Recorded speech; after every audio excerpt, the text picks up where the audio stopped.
Good day. I'm Elvin Yves Abada, 39 years old, meat cutter deboner here in Jimfer's Meatshop.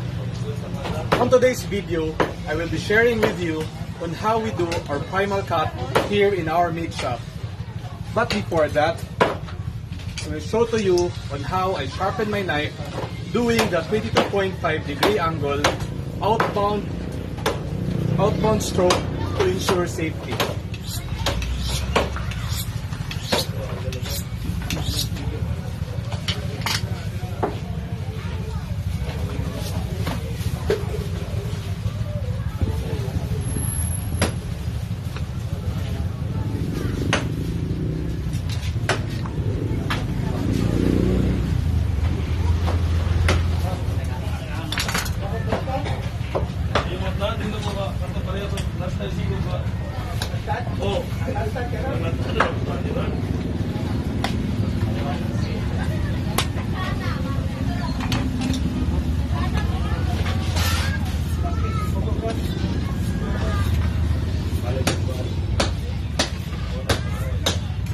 Thank you.